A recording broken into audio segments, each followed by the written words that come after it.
या please sir, आपका नाम बोलिए और स्टार्ट। हाँ, advocate doctor Nilesh Pawaskar, president स्वयं फाउंडेशन। आज यहाँ पर मुंबई की जो विधि सेवा प्राधिकरण है उसके मुंबई मराठी पत्रकार संघ, स्वयं फाउंडेशन और सेंट्रल गवर्नमेंट की मिनिस्ट्री ऑफ सोशल जस्टिस और पीछे जो संस्था के नाम है CSSR वगैरह, इन लोगों के संयुक्त प्रयत्न से आज हमने यहाँ पर सीनियर सिटीजन्स के लिए प्रोग्राम किया था।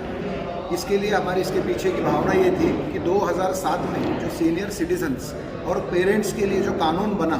उस प्रावधान के बारे में लोगों को जानकारी हो। आज की तारीख में हम लोग देख रहे हैं कि बच्चों को माँ बाप बड़े करते हैं, सब कुछ करते हैं, काम करने लायक सक्षम बनाते हैं और बाद में बुढ़ापे में उन्हीं माँ बाप को लोग छोड़ देते हैं बच्चे और अपने अपने काम धंधे में लग जाते हैं और उनकी हालत बहुत खस्ता हो जाती है। तो इसलिए ऐसे वक्त में क्या इन लोगों के लिए कोई प्रावधान है कि जिसकी वजह से इनकी आगे की ज़िंदगी डिग्निटी के साथ और सम्मान के साथ चली जाए। तो इसलिए आज ये जो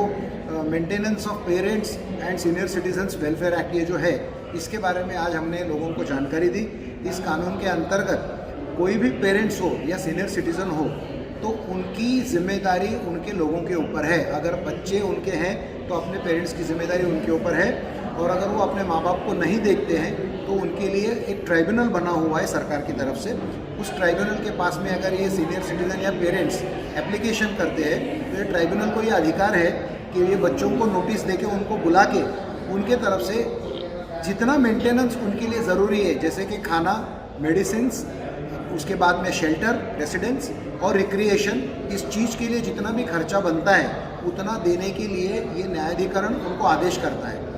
कभी कभी ऐसे भी होता है कि बच्चों के लिए माँ बाप अपनी प्रॉपर्टी यूज़ करके उनको गिफ्ट कर देते हैं, कभी कभी अपने पैसे उनको देते हैं, वो लोग प्रॉपर्टी खरीद लेते हैं और बाद में माँ बाप को ऐसे ही छोड़ देते हैं। तो इस तरह से अगर माँ बाप को कोई छोड़ता है तो जनरली ऐसे होता था कि कोई भी गिफ्ट करने के बाद में गिफ्ट विड्रॉ नहीं होती है, प्रॉपर्टी बच्चों को दे दी तो परमानेंट उनके नाम हो जाती थी। लेकिन इस कानून के अंतर्गत अगर ऐसी कुछ प्रॉपर्टी दी होगी तो उसको खारिज करके वो प्रॉपर्टी फिर पेरेंट्स को दी जाएगी, ऐसा इस कानून में प्रावधान है। तो इसलिए इसका बहुत सारा फ़ायदा आज पेरेंट्स के लिए होने वाला है। दूसरी इसकी बात ऐसी है कि जो भी सीनियर सिटीजन्स है जिनको समझ लीजिए कोई बच्चे नहीं है, तो ऐसे लोगों को कौन देखेगा उनके बुढ़ापे में अगर उनका कोई सहारा नहीं है। तो ये कानून ऐसे बोलता है कि उनके जो इनहेरिटेंस का लॉ है, जैसे अगर हिंदू है तो हिंदू